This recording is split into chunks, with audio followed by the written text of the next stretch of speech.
My name is Jenna Kramer. I'm the president and CEO of Green Building Alliance. We're so happy to have you all here joining us. And we're back at the L.C. Hillman Auditorium. And I'm not sure if many of you know, but almost close to the day marks 12 years since we started the Inspire Speaker Series. And so it's been here for quite a long time. We have welcomed, enjoyed over 100 speakers, local speakers, amazing people doing great things right here, as well as national and international speakers that are well known all over the globe. And it's been really amazing. And so not only do we get to come and we hear their lectures and they share their stories, but we also get to, this is the place that's been a birthplace, I would say, of many new ideas, new friendships, new partnerships. And that's what's really exciting to me. So, like we said, it's been over a decade.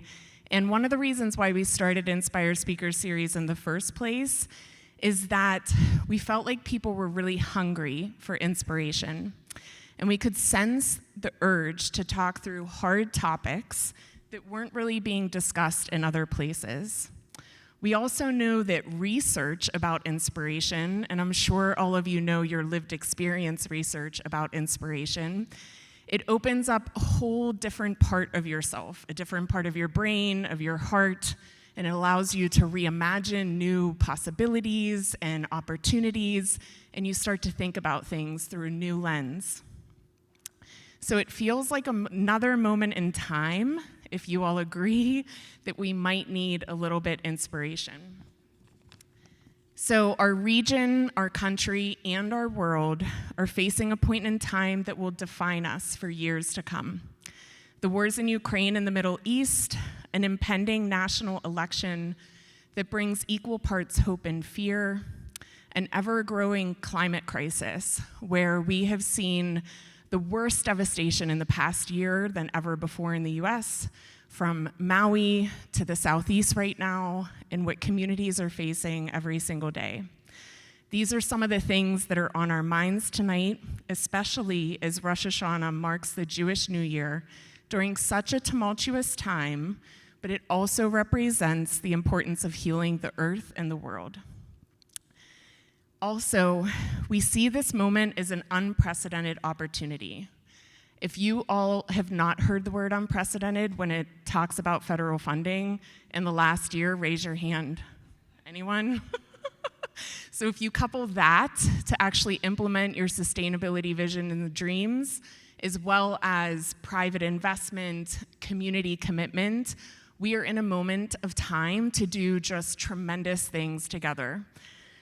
And this is really what all of this work is about. We can address climate change, we can advance human health, we can achieve social equity, and we can create thriving economies so that every person can thrive. So we are excited to hear from our speakers tonight. They come with so many different places of experience and their stories. They're going to tell you about their collaborations, maybe their failures, their dreams, and what they think we need to move forward. And we hope that you take something from what they have to say, that you might build new relationships, and that everyone leaves here with sort of a recommitment to the work ahead and to everything that we have before us, because we want to see this as a moment of time of opportunity. And we want everyone to engage, so you'll probably see cards in front of you so that you can write down your thoughts and ideas that our tremendous MC, Pastor Tim Smith, who's going to come up here right now, who also is a previous Inspire speaker and who is a dear friend and collaborator. We're excited to have him, and he is going to lead you through the evening. So I know you will all enjoy it. Thank you. Appreciate you. Thank you.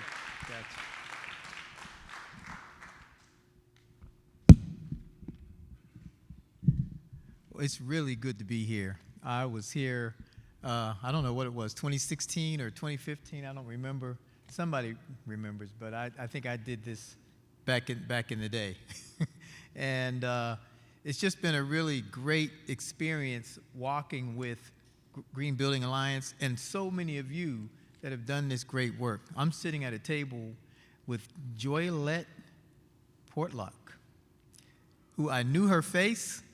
In every place I went, I was in meetings with her and all kinds of stuff. And then I was getting these emails, and it had her name on it.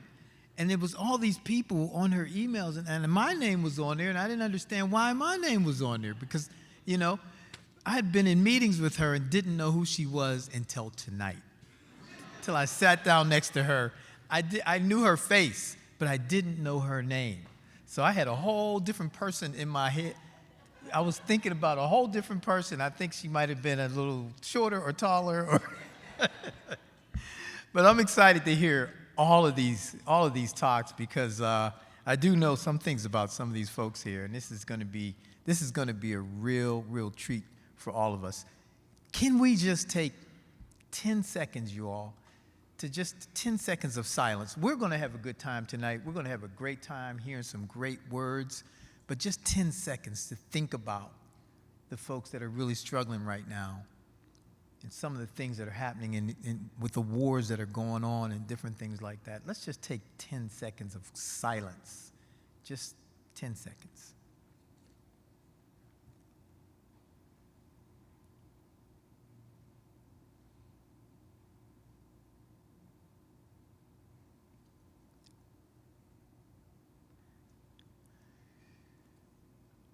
Today is an opportunity, for us to think about how we, as a people, get to the place where we control our own economy. At Center of Life, which is the organization that I run, I'm the CEO of Center of Life, and one of the things that we like to do is we like to give people a fish so they'll taste it and want more, hopefully.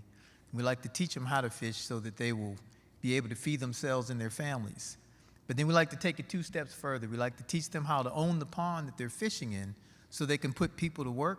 And then we want to teach them how to create new ponds to own so they can control their own economy. And I think there's something special about that path that really kind of works for us as we think about our own economy, as we think about the economy of our friendships, the economy of our connections, our networks, partnerships, all of those kinds of things, that we could take more control of that so we can see something special happen. Pittsburgh is a very special place, you all.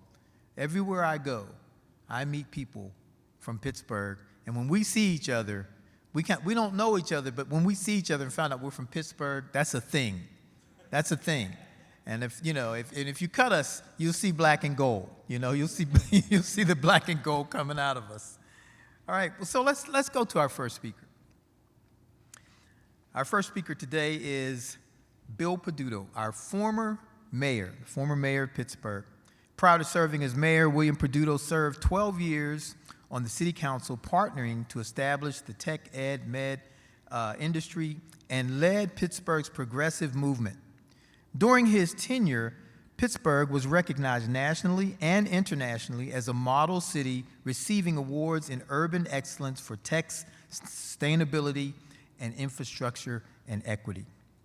In 2014, then Pittsburgh mayor spoke at the Inspired Speaker Series about our city's rich history as a global leader. First glass, then iron, then steel, now as innovators and problem solvers with the opportunity, ability, and responsibility to do what's right by understanding the role of the environment in prosperity. Tonight, we welcome the former mayor, William Peduto, to the stage to revisit our progress as a city in transition. Help me welcome Bill Peduto.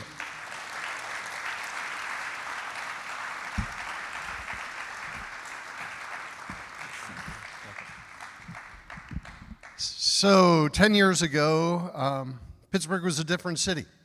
And we knew that we had challenges, but the one thing that was optimistic was that it was a city in transition, and it was pretty much a blank slate. And we got to work with a lot of great people like Reverend Smith in putting together a community-based vision for Hazelwood. We did the same thing in Homewood and right here in the Hill District.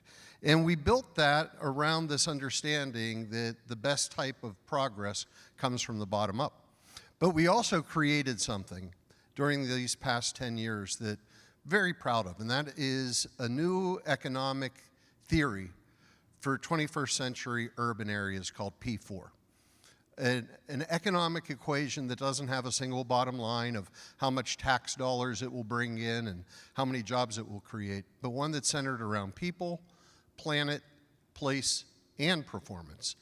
And we were able to see in the course of 8 years over $10 billion worth of investment. The investment ended at the end of our 8 years with both the city and the schools receiving 24% more revenue without raising taxes. And that type of a vision was absolutely critical during a time of Pittsburgh's transition. But if you start to think about not just that little 55 square miles, but the whole area around us, as I have stolen from the mayor of Austin, Pittsburgh is a blueberry in a sea of tomato soup. And how are we able to give hope of economic prosperity to the people who live around us throughout northern Appalachia? And so my work has sort of moved in that direction, and it sort of has happened by providence. It wasn't by design. And the idea was always around how do we meet the goals that we declared in Paris? How do we assure that by 2035 that we're at a certain point? And what are the mileposts that we have to do in order to get there? And then 2050 and how we become net zero. That should be the goal and basically the vision for everything that we're doing. But there's also the opportunity. And the opportunity is the greatest industrial revolution of this planet's history. Everything will be changed. From this microphone and how it's going to be manufactured, to these drapes, to the car you drive, to your dishwasher, to everything. Everything is going to be looked at through a different lens as everyone moves to 2035 and 2050. And I really hadn't had an optimistic moment until last November, and I was part of a delegation from the Midwest and Northern Appalachia that went to Germany to meet with people from post-industrial regions around Germany. And the ultimate goal was, how do we see economic resurgence? And we sat in Saarland with the leaders of the steel workers, 10,000 workers, and they kept demanding and speaking in German and pounding their fist. And the question was, what was it they were demanding? What they were demanding is that the German government and the EU invest $3 billion in the construction of 3 hydrogen facilities to be powered by renewable energy. And I just went, why don't our steelworkers talk that way? They handed me this, and in German it says heart of steel. And the reason was BMW, Audi, and Mercedes-Benz told them if they couldn't produce green steel by 2035, they were going to have to buy their steel somewhere else. Now, what that means for Saarland is the preservation of those jobs. It means that the people will be living in an area where there won't be pollution from the heaviest industry. And that same vision needs to happen throughout northern Appalachia. We have to be able to understand that the people that built America once want to rebuild it again. And those are our neighbors. We can't go to them and say, we're going to teach you how to code. We have to be able to show them that there is a path. Now, what happens when you don't see that path? When it's hopeless, that's when you move towards polarization. That's when you move towards extremism. That's when you start to have the inability to communicate. So this past August, we brought a group called Strong Cities Network, the same group I went to after Tree of Life, 234 cities around the world looking to eradicate hate, polarization, and extremism by changing the model from law enforcement to public health.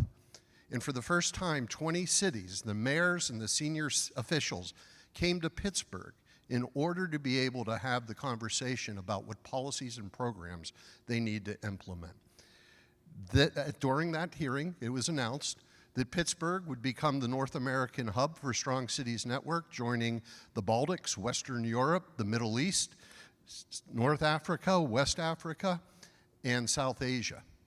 And the reason I mention this is because what we see in areas of post-industrial Europe and in North America is the beginning of the polarization and extremism taking on the role of eroding democracy. And if we really want to be able to preserve democracy, it's going to be in our types of areas. And if we really want to be able to do something positive, well, there used to be a saying that I had that is, if you want to take a gun out of a kid's hand, put a paycheck in it. If you want to turn a coal miner into an environmentalist, put a paycheck in her hand. And these three areas intersect: post-industrial economic revitalization, dealing with climate change and having the opportunity for new jobs, preserving democracy by eroding hate, extremism, and polarization. These next 10 years will show us if we're able to do it. Thank you so much.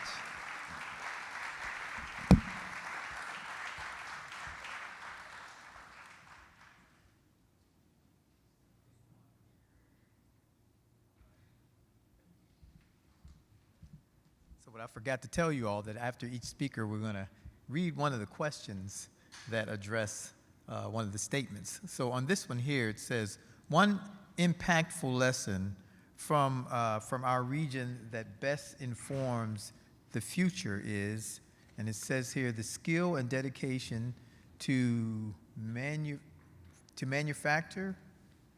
for manufacturing stands ready, the power, the three OKs. It's hard for me to read.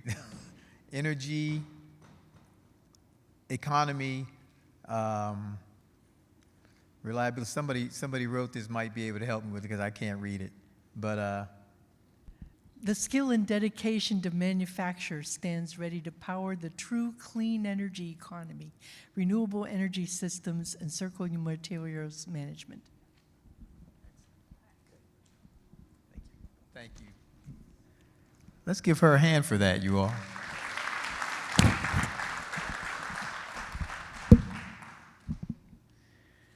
Our next speaker is Emily Francis. In 2013, Fred Brown spoke to the Inspired Speaker Series audience about collaboration between organizations, innovations, and urban visionaries as a necessity to ensure that underserved communities were not left behind.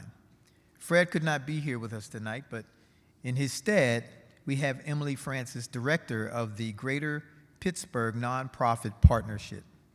Emily has spent almost a decade living and working in Western PA at the intersection of education, governmental, philanthropic, and nonprofit institutions.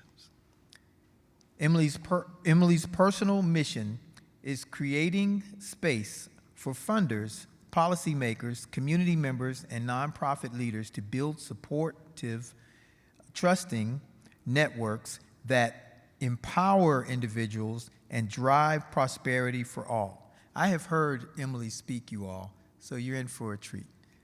Help me welcome Emily Francis.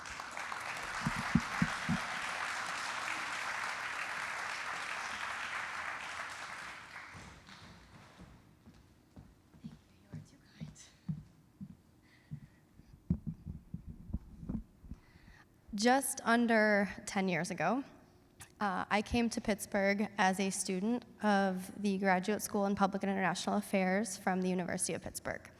Around the same time as Fred was speaking about collaboration and innovation and what could be possible within the nonprofit sector, I was in classes learning about what the nonprofit sector actually looks like. And for the greater Pittsburgh region, we know that it's about 10,000 nonprofit organizations across this 11-county region. And the work that nonprofits do matters, and how they do it matters more. So when we think about capacity building for nonprofits, one of the things that I really want to drive home this evening, especially around storytelling, is that we have to be very mindful of the stories and the narratives that we are stewards of. Because a lot of times outside of the nonprofit sector, when you think of a charitable organization or hear 501c3 or hear not-for-profit, what comes to mind is a tax-exempt status or a budget or a group of individuals that are really just trying to make things work. What people don't see are the impacts of the people in this room and people like you that I get to see every day of my job. So 10 years ago, when we're talking about innovation and collaboration, from the perspective of a single nonprofit organization, what I've been able to see is specifically over the last 5 years, as we're looking back to imagine what the next 5 look like, has been a changing of that narrative of what capacity building for nonprofits really needs to look like. And what it needs to look like is a shift in power from asking nonprofits to be stewards of intents and funds from others to asking nonprofits to lead the work and empower communities so that the work that we do is driven by the people who are most vulnerable that are impacted by others' decisions. So 5 years ago, the Forbes Funds went through its first pivot. And for any of you who are basketball players, that's probably the only context most of us here pivot in. But what it really means is a shift in focus or direction when there's something external or something out of our control that forces us to do so. And when we think about nonprofit work, that's a lot of what we do. We have to shift because of things in our environment that don't usually fall under the purview of our control. So what the Forbes Funds does is pivot so that the nonprofits that we fund and build capacity of have to a little bit less. And it's a little bit less sudden and a little bit less challenging for them to navigate their way through it. So with our first pivot, we encourage nonprofit organizations to think about the direction in which they're collaborating with each other. So Mayor Peduto talked about the innovation for Pittsburgh. Pittsburgh was one of the first cities in the world to adopt the United Nations Sustainable Development Goals. And the Forbes Funds has since encouraged nonprofits to start learning about what the KPIs and impacts under those goals look like to make sure that when we say health, we're talking about the same thing. We're moving in the same direction. The second pivot is where we started talking about courageous conversations, because in one space through GPNP, I see people work beautifully together to advocate for the issues that are most important to them. In another, I see a funding NOFA come out, and those same two organizations that went to Harrisburg together are competing for that same amount of funding. And so if we want to have real change in these communities, we have to incentivize courageous conversations and collaboration. And so transforming and incentivizing organizations to work together differently is how we returned our grant making to have a 400% increase in impact based on the number of organizations that we're serving and the return on that investment. The third part of that work has included warm data labs and courageous conversations beyond the funding investment to recognize that there are other returns on that work that is critically important. And it's important because it situates organizations on a continuum versus feeling like we have to do everything by ourselves. Because we know that when it comes to advocacy or when it comes to serving a community, there are needs that are beyond the scope of what I can accomplish or of what you can accomplish. And so working collaboratively to be very honest about where those gaps exist and what we can and cannot do actually empowers us to be able to ask for help and get others to do so along with us and to join hands and have that impact that wouldn't have been possible without that vulnerability. And the fourth pivot was focused on making sure that our grant making reflected that not only because of mission alignment, but because of geographic alignment as well. There are organizations I know in Westmoreland County, Beaver County, Butler County, and Fayette County that do very similar things because they're mission aligned, but they're not geographically aligned. Similarly, there are organizations in Hazelwood, in the Hill District, in Homestead that serve the same individuals in 3 different ways and may never cross paths. And so investing in our catalytic community cohorts transformed the investment to that geographic perspective and making sure that in the initial goal of 100 organizations and 50 communities, we blew past it in 2 years to actually serve 55 communities with over 250 organizations collaborating together. And so that brings us to our 5th pivot, which brings us to the individual level of transformative leadership. Because a lot of this work that encourages vulnerable conversations between organizations doesn't always translate to what we feel empowered to do as individuals in our work. We feel the need to keep it together, put on a brave face, and keep moving forward as if there's nothing wrong. And I like to think about this a little bit like weaving a tapestry, because the chaos and things on the back end, when you flip it over, it's actually just very complex and beautiful. But there's a lot of work that goes into taking on risk that a lot of nonprofit organizations don't get the opportunity to do. We don't get to take risks. We don't get to fail up. Because again, those things that are outside of our control. So the transformative leadership focus has really been to build up individuals, to be aware of opportunities that are best serving them, and to work across sectors, not just within the nonprofit sector, to think about diversifying sources of revenue and income and other types of funding that can help us continue to do this impactful work, not based on a 3-year grant cycle or a time-limited opportunity or a partner that we hope continues to work with us after the funding dries up.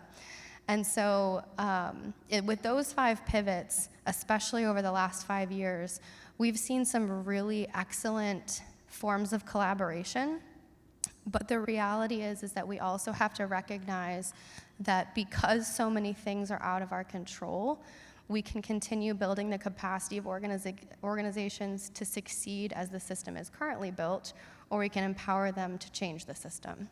And so the current pivot and what we're focusing on for the next 5 years is not something that you think about when you think of nonprofit typically, again with shifting narratives and challenging stories, but moving that co-designing opportunity that we hear in the for-profit sector around AI and machine learning and innovative technologies to being at the community level, hyper-local, co-designing, humanity-centered design and artificial intelligence to figure out how to best serve the most vulnerable populations among us, because we know that the curb cut effect benefits everyone.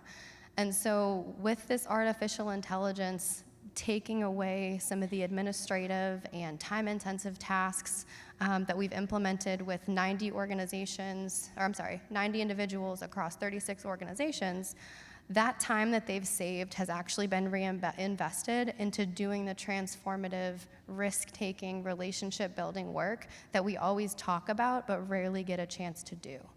And so through the lens of advocacy, through persuasion and influence, through what it looks like to hire AI within our organizations, thinking about how nonprofits, again, can shift power and be a source of insight and resources for elected officials to make decisions and figure out how they can better serve their constituents is a different narrative than we're used to hearing for the nonprofit sector. But it is one that I look forward to continuing to challenge. Thank you.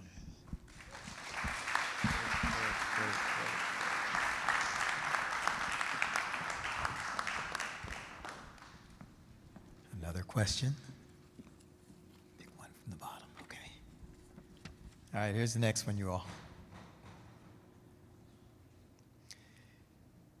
The greatest opportunity for our region right now is building a new workforce who looks more like Americans and diverse populations. That's pretty good. That's pretty good. I was thinking about what Emily just talked about and how important it is for us to get these kind of connections within nonprofit organizations and make the kind of partnerships that give us the capacity to be able to do this kind of work, because technology is moving faster than any of us really could have imagined. But there's so much that can be done. Our next speaker is going to be Chef Missy Terrell, Pittsburgh Public Schools. In 2015, Jennifer Flanagan spoke to us about food and its role in communities through her perspective as founder and executive director of Community Kitchen Pittsburgh. Over the last decade, Jen has touched the lives of many through the organization, including Community Kitchen graduate Chef Missy Terrell. Newly appointed production and catering manager for Pittsburgh Public Schools, Chef Missy has been a recipient of the Gloria Pippin Memorial Grant, cooked for Jill Biden, the president's wife, and other U.S. government leaders. Missy joined Pittsburgh Public Schools to make an impact in the school system and believes that quality food and quality education go hand in hand. Help me welcome Missy Terrell.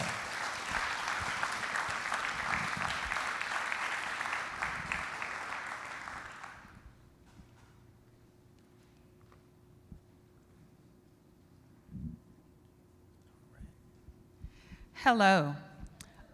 So as we address storytelling, I'm going to start my story with, it was a dark and stormy night.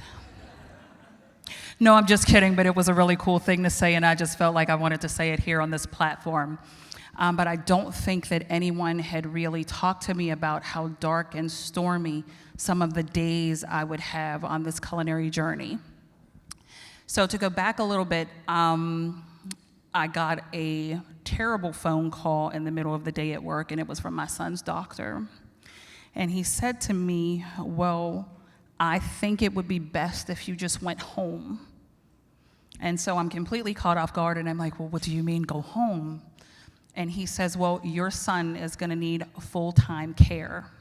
He's not gonna read, he's not gonna write, and he's probably not gonna do basic math or any of the normal things that we think normal kids would do. And the word normal really stuck with me for a really long time, because what is normal today? Normal is not what we typically think it would be.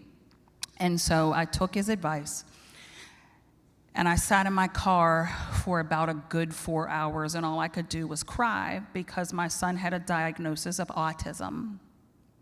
And I just thought that my son wasn't gonna talk to me. So that 4 hours turned into 5 years. And at some point at the end of the 5 years, in order to teach him how to read and write and do basic math, I decided that I was gonna give him a token economy because he liked to eat and he liked things. However, because I'm not working, I can't afford them. And so I made a list of things and I put on my kitchen wall, and I said to him, if you want this, you have to talk to me. And I had little Monopoly money because at the time it was all that I could afford. So in this Monopoly money, right, he's learning to talk to me. He's learning to read about the things that he wants, and he's able to now do them on his own.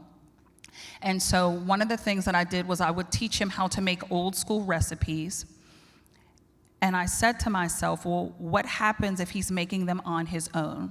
And so my church at the time was incredibly supportive, and they said, Missy, this is excellent. You should sell these things. And I said, I don't really have time. I'm really consumed with my son, and that's really the only thing that I have time for at this moment. And they said, well, why don't you get a table and sit outside the church, and then, if it goes well, you just stay there. And so I did, because it was the only way that I could generate money for him to do some of the things that he wanted. Because everything that I had in savings was gone. Everything that I had in my pocket was lent at that point, and so there was nothing left. So the church liked it so much, and the community would come from everywhere, and someone said to me, well, you should turn this into a business. And I said, well, I don't really have time for that. The only thing that I really have time for is my son. And so then I started to Google, what do I know about a business? I'm in the middle of Homewood, and I'm on a corner with a table, and I sell applesauce, apple butter, and pound cake. That's not enough to turn it into a business and really sustain anything other than an idea. But then I started to Google, and I Googled some more, and I Googled some more. And so what does it take to start a food business? And there are bunches of things that I don't understand. So where can I learn these things? Well, you can go to culinary school and you can learn those things. Well, I can't afford that. And so as the more I Googled, I stumbled across a thing where it says free culinary programs. And I'm like, well, what is that about? And so I was excited, right, because it's free, and I can do free, right? I don't know how I'm gonna get there because I can't put gas in my car, but I can go to free. I'm gonna make it. And the first program didn't call me. And the second program didn't call me. And then I called the third, and I left a message. And I was incredibly disappointed because they didn't answer. But somebody called me back. And so when they called me back, they said, well, why don't you just come? And I said, well, I don't know if I'm going to get there. And they said, well, don't worry about it. Make it when you can.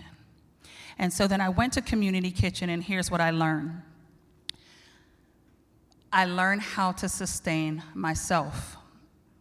And so what came from Community Kitchen was I am the first chef at Pittsburgh Public Schools that has 4 programs underneath them. I have production, which is anywhere from 4,000 to 7,000 meals per day. I have, when it's a district item, 20,000 meals. So all those kids belong to me. I run their catering and manage it. I'm also in the Chef Ann Fellowship, so I travel the country teaching and learning and how do we turn these meals into sustainable things that help our kids be healthier, be better, and more agile every day, remove stigma, and give them all the same table, right? So one of the questions that the presenters asked me to answer in this forum was, how am I going to use my past to influence my future? Well, I look behind me and I see the word inspire.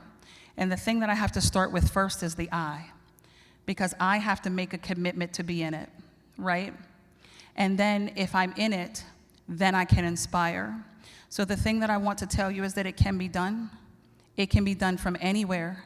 And all you've got to do is give someone an opportunity, because that someone might be me, and they might learn, and then they may be able to influence every single child at every public school in our district and travel the country and do it. It can be done, and then here's what you have to do to follow up. You have to teach as you've been taught, you have to give as you've been given, and you have to lead as you've been led. Thank you.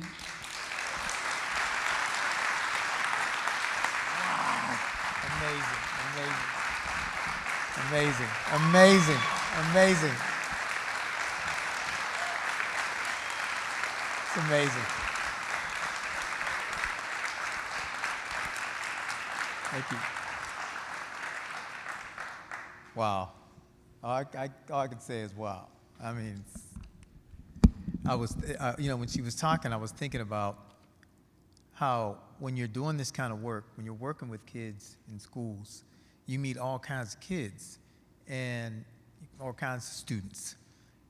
And you meet some students who are really good, they're really good at passing tests, but they don't understand the subject.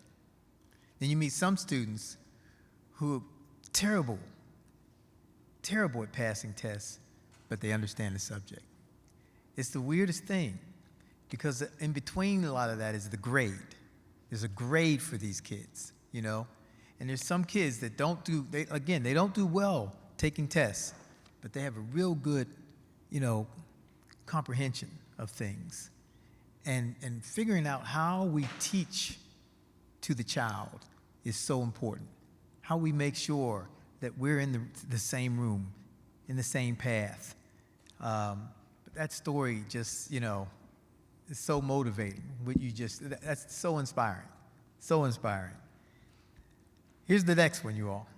I am most inspired by good people, good food, and big dreams.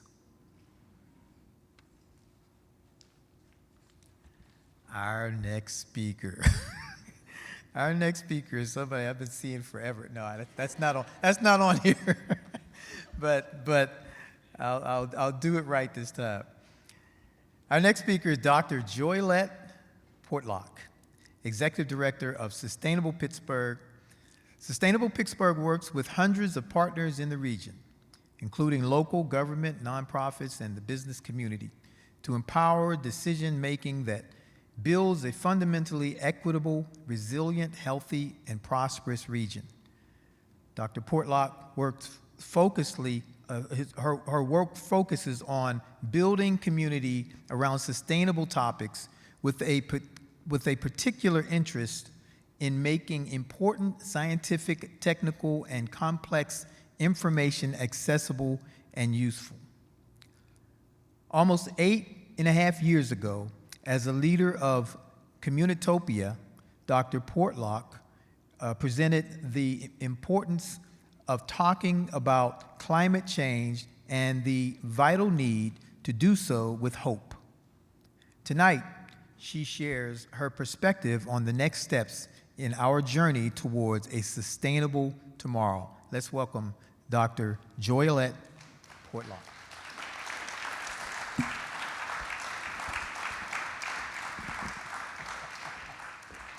I know who you are. I know who I am. That's great. And now I have to follow Chef Missy, so that's happened. And with 2 kids in Pittsburgh Public, thank you also for that. And I have notes. But on to my story. With impacts from climate change as severe and more devastating than they've ever been in a consequential presidential election year, with the Steelers 3-1, heading into their 4th game by early October. Well, that's the story of the last time I stood on the Inspire Speaker Series stage, 8 years ago, to talk about climate silence. For all the similarities of that day to this one, there are some key differences, and this is a different story. I'm no longer leading Communitopia. It's been my privilege to lead Sustainable Pittsburgh for the past 6 years. We've been through the absolute worst of a global pandemic, and we've reevaluated our approaches to fairness and opportunity. 8 years ago, the percentage of American adults understanding that climate change was real and man-made was stuck at a stubborn 50%. Now, 70% know that it's happening, and 59% understand that it's mostly caused by people. We are in a substantially different place. Okay, a quick segue that I promise has a point. I have a lot of sayings. My kids are sitting here nodding. They're in agreement. I got a love of sayings from my dad. And to this day, I still don't actually know for certain which sayings are his that he made up and which ones are actual sayings that people say outside of the house I grew up in. Knowing is half the battle is definitely G.I. Joe, 1980s, right? We remember that one. My dad would always follow it up. He would say, doing is the other half. Knowledge without action is a waste of time, and action without knowledge is dangerous. I looked it up before this talk, and I think that part is actually Chinese philosopher Sun Tzu. But it's a good lesson. The reason I bring this up is to drive home that the work that so many of us have been involved in over the past 8 years means that we have now exited the knowledge-only phase of this work, and we are knee-deep in the action. So that's point one, we are acting. Climate action touches everything, as was already remarked. It's the design of our buildings, it's the function of our communities, how our economy thrives, the quality of our jobs, food, education. To help us take those next steps, Sustainable Pittsburgh, as a regional convener and catalyst in working with hundreds of stakeholders, in 2022 helped outline a set of lines of effort for regional action to take to address regional decarbonization across multiple sectors: power and energy, transportation, industry, buildings, and land use and agriculture. These next steps make sure we can build solutions that meet the scale of our challenges, that are meaningfully engaging community perspectives, and make sure that we are holding ourselves accountable for our reductions and for equitable improvements. At an event yesterday, I learned that actors in southwestern Pennsylvania, or in Pennsylvania broadly, have secured more than $2.3 billion in federal investment through the landmark bipartisan infrastructure law and the Inflation Reduction Act, both of which supercharge our ability to act in unprecedented ways. I don't know where Jenna, shout out to unprecedented in these times. Supercharging our ability to act, center fairness, and center differential needs. So that's a good start. We also know that we need to rapidly deploy existing technology. We know we need to develop new technologies. We need to employ equitable clean energy workforce development strategies, and we need to get a lot better at measuring our progress, which is a lot. And it brings me to point number 2. None of this happened. None of the progress that we've seen since the last time I stood on this stage has happened by a single intrepid lawmaker. None of it happened from one petition or a lucky shift in market forces or a single new technology. It happened because a lot of people worked together. Teams of engineers, policy analysts and policymakers, teachers, business leaders, community leaders, philanthropies, and advocates. That's the most important thing right now. Learning from each other and leveraging our strengths. And it's Southwestern Pennsylvania's time to shine, not just because political candidates like us a lot, but because we are a manufacturing center, an energy center, and because we're a case study in community development where the solutions only work if they're practical and they don't leave people behind. Just to give one example of the type of networks that we host at Sustainable Pittsburgh, many of you in this room are involved in a network that we convene, the Clean Energy Workforce Roundtable, working to convene all kinds of organizations in the region's clean energy workforce development system to collaborate and to design solutions to make sure that clean energy is an economic driver for tomorrow and that a diverse and appropriately trained workforce is ready. The stakes are high and the dangers are real. And so are the opportunities. So let's keep the momentum going and recommit to working together better than ever before. Let's get really good at that big collaboration that's needed. I've been asked repeatedly over the years how I stay motivated in this work. And my answer is always the same. It's the people. It's the people that give me hope. Our partners, so many in this room, working diligently through combined efforts to build that better tomorrow and forge a better future for all. Another saying that my kids and my staff have heard a lot: plan the work and work the plan. In terms of our regional climate story, I clock us at maybe the middle of the beginning. This is definitely not the end.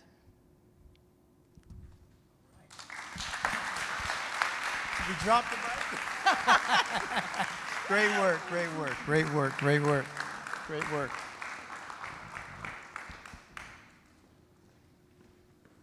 So what would happen if we took, the technology that is in this city, all the information around green infrastructure, renewables, just all of that stuff, and that was a part of the curriculum that kids got in school. All of these new things that are happening was a part of every single public school, And what if it was also something that people had access to in every community, where a kid could walk outside and get a better education or get as good an education just in their community as they could get in a school? I guess the question is, what if? But I think we have more than a what if in our city. I think we have something that we can actually grab onto. We got the meat of it right here. Just have to figure out how to work it all together. One impactful lesson from our region that best informs the future is quality, sustainability, education that informs and inspires young leaders to make a difference.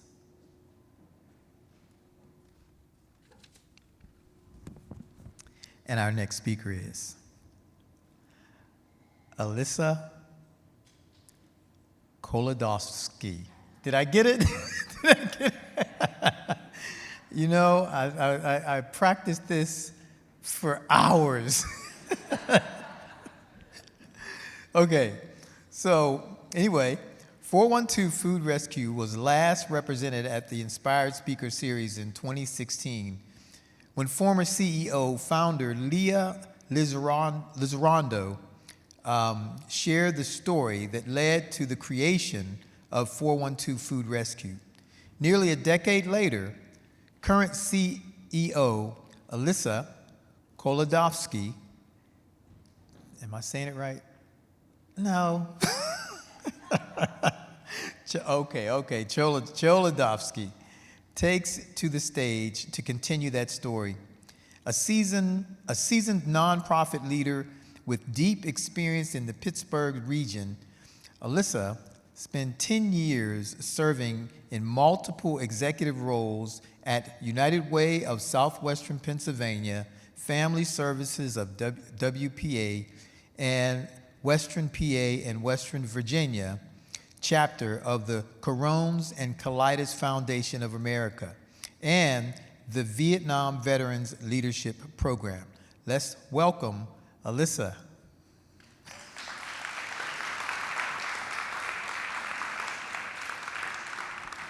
You see, I didn't even try that last one. You did great.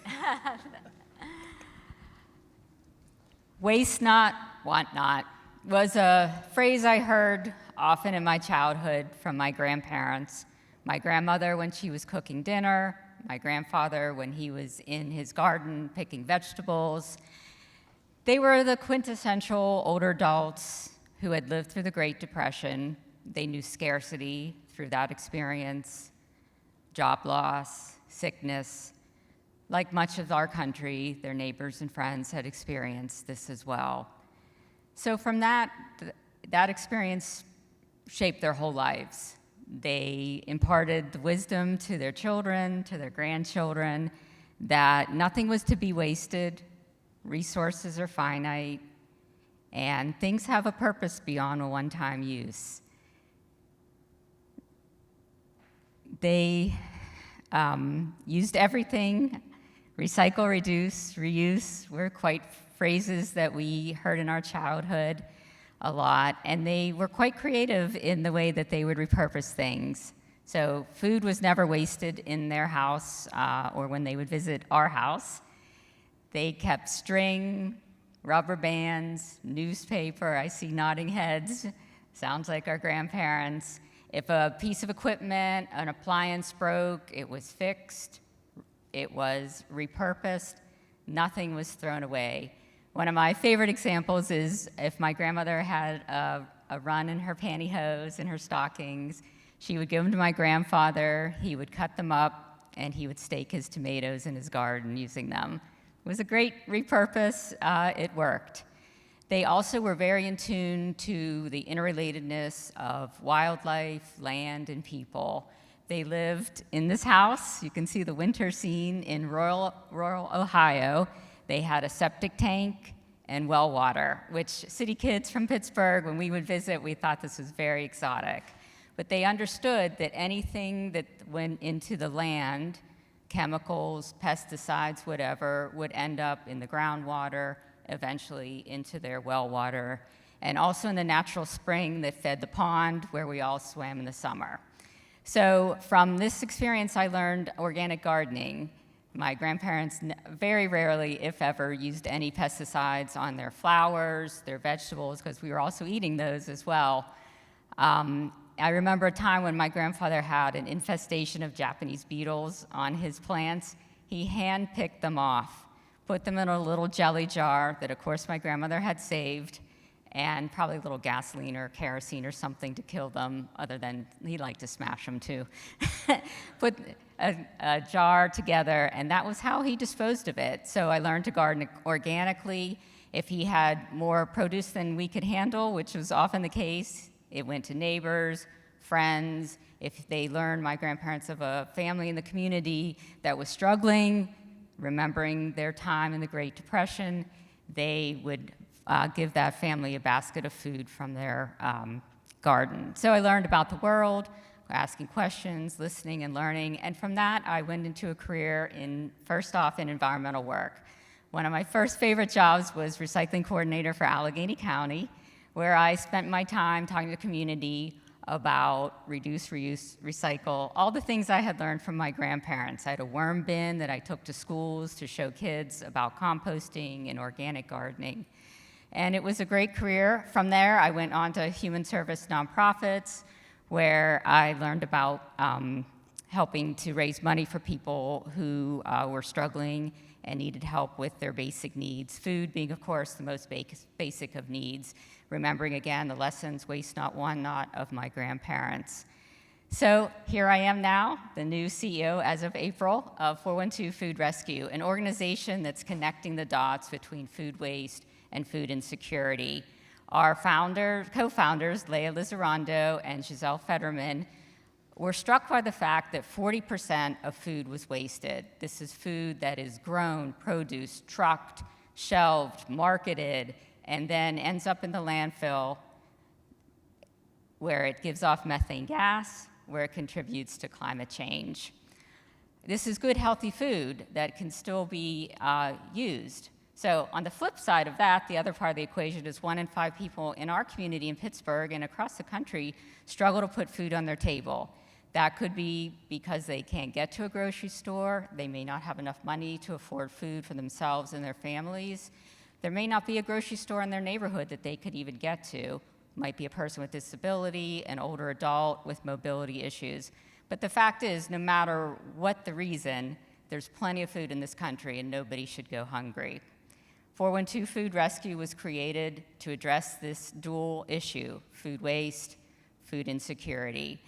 So we have an app, a software platform called Food Rescue Hero.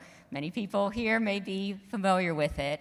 It provides a way for volunteers in our small fleet of trucks to find where the where the food is, where they can pick it up in grocery stores, food distributors, restaurants, events, and take it immediately to nonprofit partners in communities where people need food.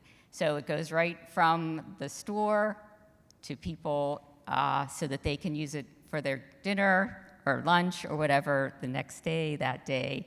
And we have had a huge impact on this. Since our founding, we're coming up on 10 years. Next year, we have rescued over 170 million pounds of food, which is equivalent to 152 million meals that have gone to people and not into landfills. Our motto is good food belongs to people, not landfills, and we've fulfilled that every day by being out in the neighborhoods in Pittsburgh and beyond.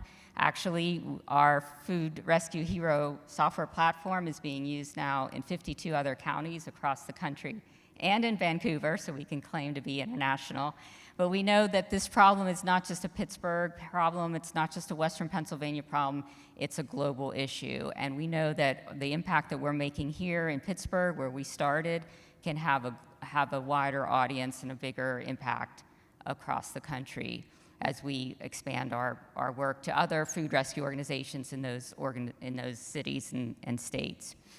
So thinking back on the lessons I learned from my grandparents, waste not, want not, taking care of people and the planet, thinking back on when Leah spoke at this group in 2016 was the very start of our organization. She talked about how she was inspired to start our organization, which has inspired many volunteers, our entire team, our board of directors, supporters, and everyone to get on board with the solution that we have and making sure that good food goes to people and not landfills. So, inspired speakers indeed.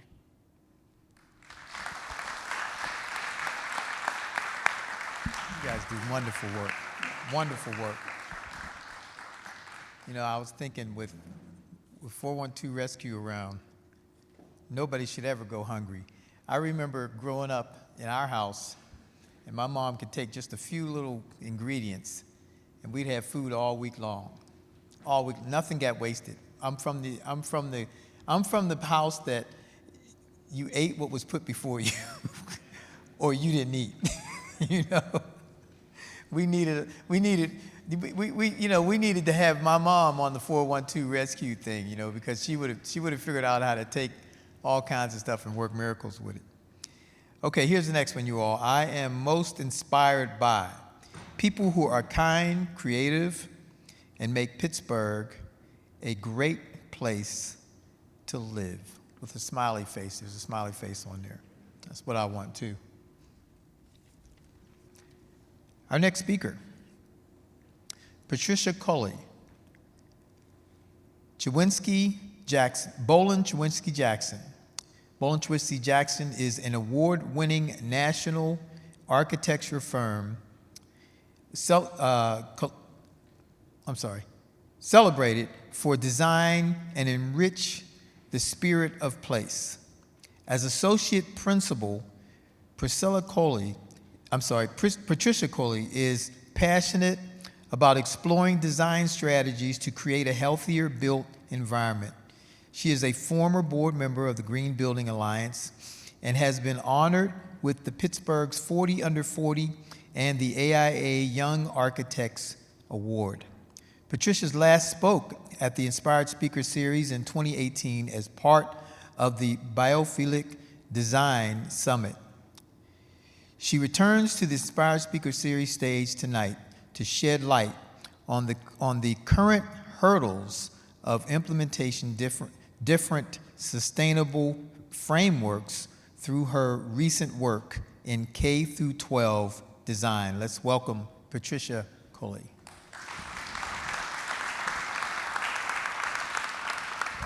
Thank you very much, Tim.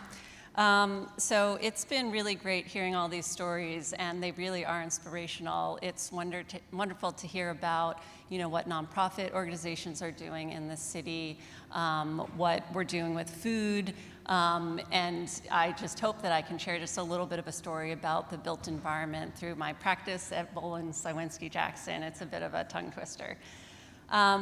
So in 2018, I came to this stage to talk about biophilic design. And hopefully some folks here know what biophilic design is, but it is basically a framework that focuses on connecting humans and nature within the built environment.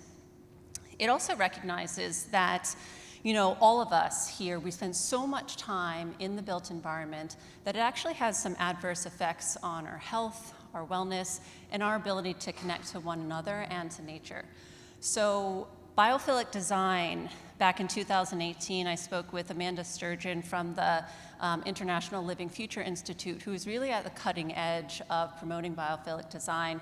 And what it did was it created, I would say, more opportunity and more vocabulary for building industry professionals to sort of navigate different aspects of sustainable design.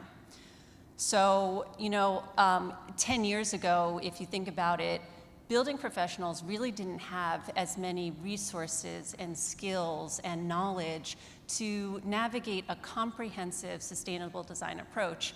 And now through organizations like, the Living Future Institute that has promoted biophilic design initiatives over the last 6 to 10 years, our lovely Green Building Alliance, which we're all here for, doing their continuing education to help us understand more about carbon neutrality, net zero energy, net zero water.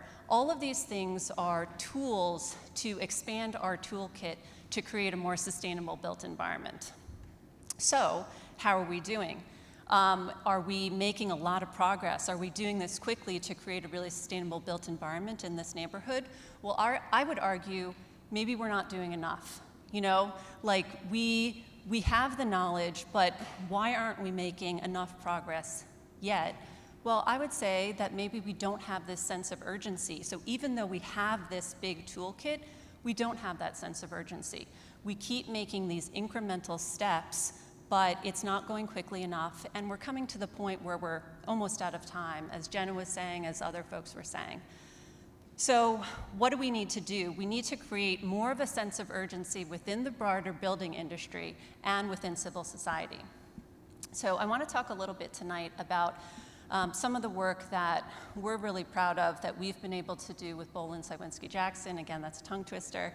And it includes some things like our first fully mass timber project that is an upper school, so 9th through 12th grade project for math, science, and innovation that we did for the Green Hills School in Addison, Texas. That's the image that you see up there.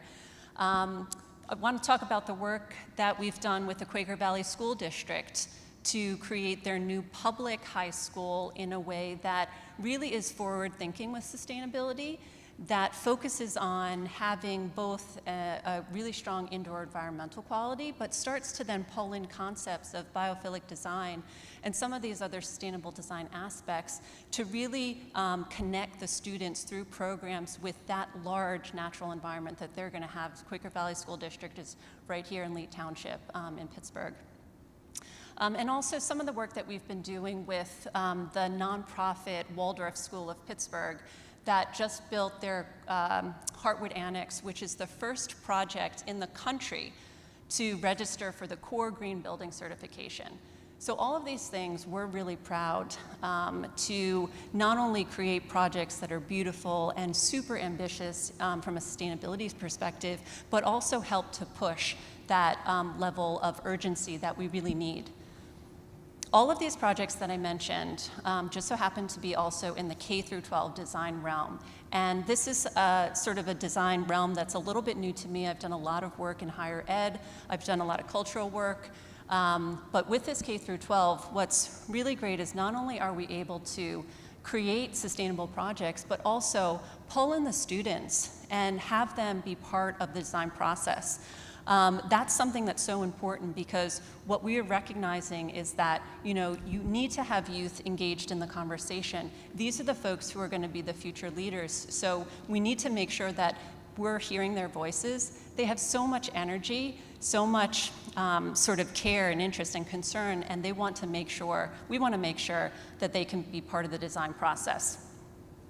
So this concept of bringing in youth and sort of recognizing the need to bring youth into the conversation, that's not just something that we're developing and sort of starting to implement within our practice for K through 12 design work, but also something that we're seeing more broadly. So maybe some of you have known that just 2 weeks ago in New York, there was something called the Summit of the Future. And that Summit of the Future was where UN member nations came together and they actually created a pact, which was the Pact for the Future. And what this pact is starting to pull in a lot of the topics that you heard tonight, whether it's governance and policy or food sovereignty, what nonprofits are doing, talking about community and ecosystem, which we'll hear sort of next, and talking about the built environment, but doing it in a really comprehensive way to say, hey, we need to create this pact that looks at all of these different aspects of sustainability and sort of climate change, and how do we push the needle forward with much more of a sense of urgency. What's interesting, though, with this Summit of the Future is they actually, for the first time, created what's called a Declaration on Future Generations. And with that declaration, what they recognized is that our decisions, actions, and inactions today have an intergenerational multiplier effect. They also recognize that the need for intergenerational dialogue and engagement, including among the elderly, youth, and children in our decision making in order to safeguard the interests of future generations. This is something that's super important. So I will close by saying that, and give you sort of a call to action, is to create a built environment that's beautiful, create a built environment that's super ambitious in its sustainability, and do so in a way that pulls in youth because they care, they're so energetic, they have this excitement, they have concerns, but they also want to know that the future is bright. That's perfect. That's perfect. I was thinking when she was talking, we're working on building a new building too, and so one of our elementary tutors brought all of the, I think they're first and second graders to us, and to tell us what they wanted in the building. And all they wanted was animals. Honestly, in every room they might have wanted like a swimming pool, or they might have wanted this or that, but they wanted animals. And so we have to think that through. We really have to think that through. We can't just build this building without dealing with some animals somehow, some way, you know? But the other thing I think I really like about this talk too is we're thinking about how, you know, when developers come into a community, especially a community that has been underserved for generations, you know, it is so important for them to build relationships with the community so that they can learn about the history of the community, the rich history of the community, and don't build something that just looks like something that just sticks out like a sore thumb, but build something that the community can say, you know what, I identify with that, I belong there, that belongs to us, and that speaks to who we are as a community. Those things are important. Those things are really important, so thank you for that. Okay, one impactful lesson from our region that best informs the future is, okay, critical infrastructure needs to be maintainable, sustainable, and adaptable to respond to an ever-changing environment. I like that. All right, so our final speaker tonight, Brian Wolovich. Did I get that right? Wolovich. From Triborough Eco District. The Millville Eco District has been represented a number of times on the Inspired Speaker Series stage by Brian Wolovich and Zaheen Hussein. Brian has been a teacher in the Quaker Valley School District since 2003 and serves as the executive director of New Sun Rising for 6 years, board president of the Millville Community Library, and council member of the Borough of Millville. Brian has been heavily involved in the sustainability happenings in the borough. He returns to the stage to share the ongoing importance of promoting, coordinating sustainable development throughout communities. Let's welcome Brian Wolovich to the stage.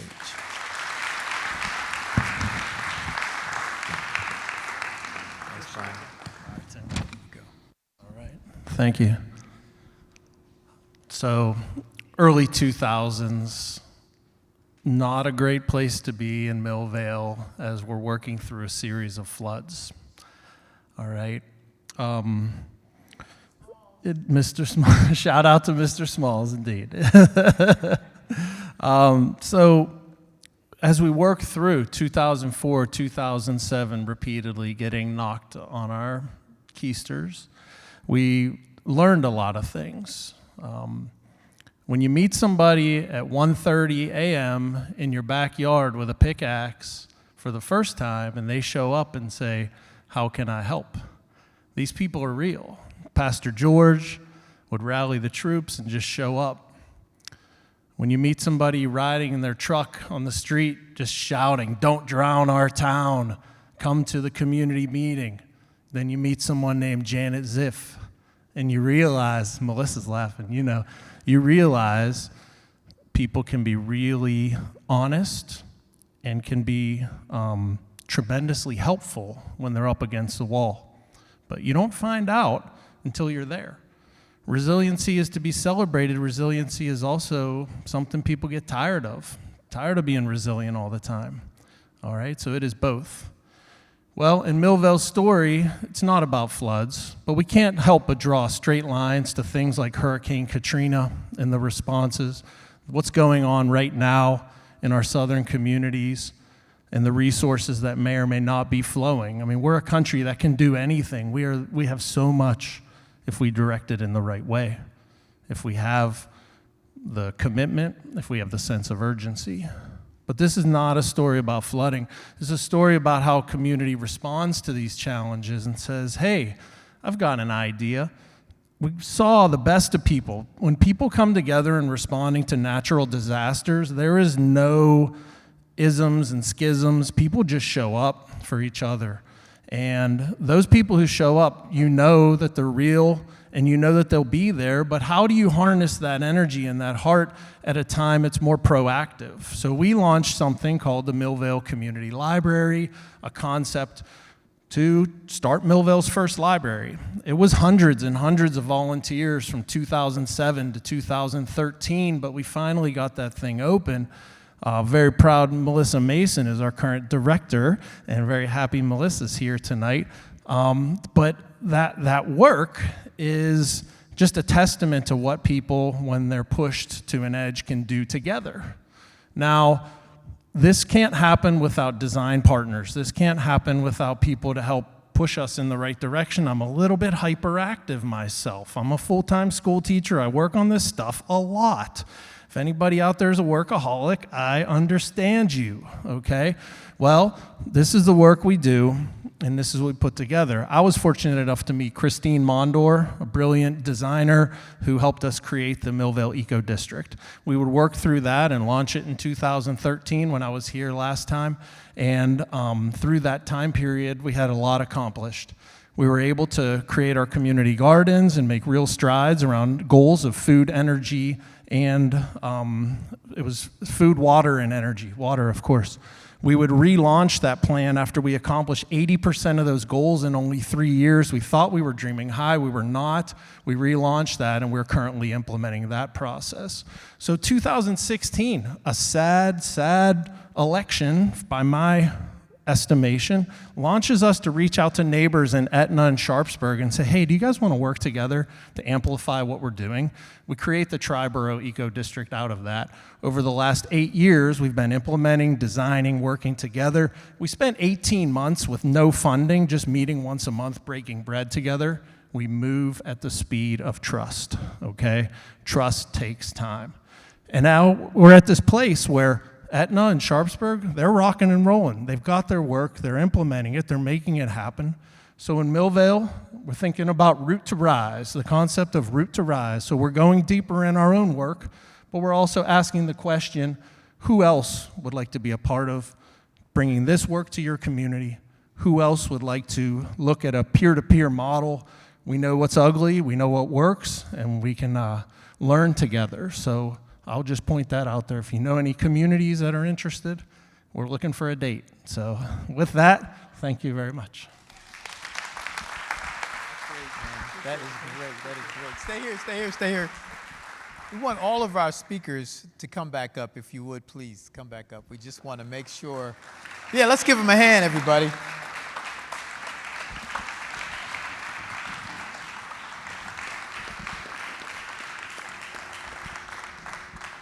These were really some phenomenal stories and some good things for us to chew on and to take home with us.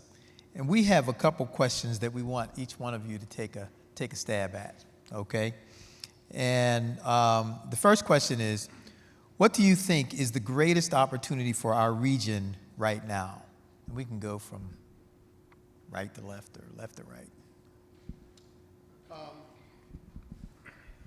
It goes back to what I was saying before. It's setting the example for post-industrial cities in a transatlantic opportunity of hope, of understanding what the needs will be to meet 2035 and 2050 goals, and to create the type of economy that allows everyone to be a participant.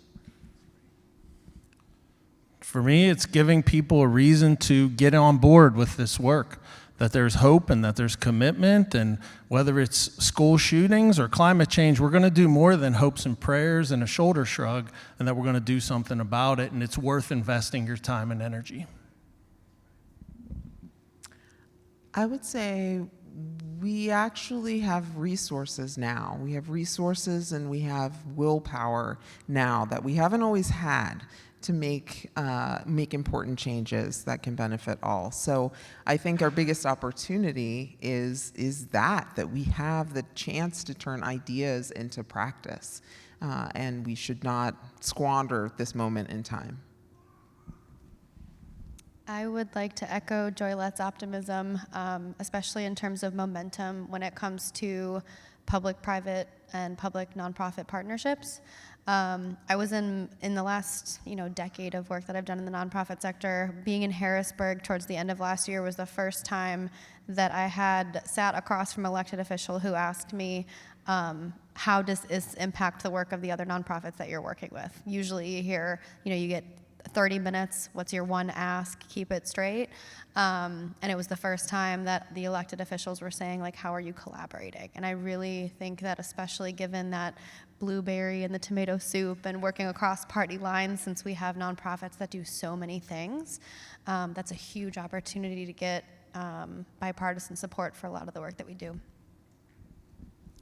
I would say, building off the platform that we have within the built environment, we have some of the most sustainable buildings in the country with Frick Environmental Center, all the work that FIPS is doing. We have a FIPS representative here. Let's not squander that. Let's build off of that platform and continue to be sort of this real milestone, sort of goalpost for every other city. I 100% will say in our children, and that we needn't underestimate them, because I'm going to speak for myself. I'm going to live for forever. However, my knees are telling me something very, very different. So I'm currently able to go back to the program that I came from and hire their students.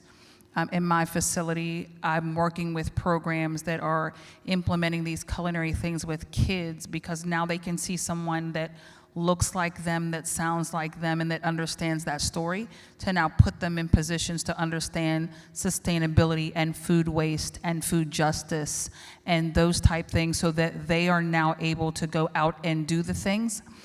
They want it, but I don't think that we are in places enough that we can hear them want it, or we hear their opinions and say, hey, I'm interested in that. So we've got to put ourselves in a position that when we hear it, that we're ready to respond, and then put them in a position to do it the way they see fit. There's a lot of positive that can come out of technology, and I think when we use people-centered technology, like Food Rescue Hero, that is still human-based, and using technology for the best ways possible, we can connect people to resources and in a positive way. So I think exploring more ways that technology can be used for good. Our final question. Everybody here? Good. What do you think is the best step or action we should all take now as an individual or community?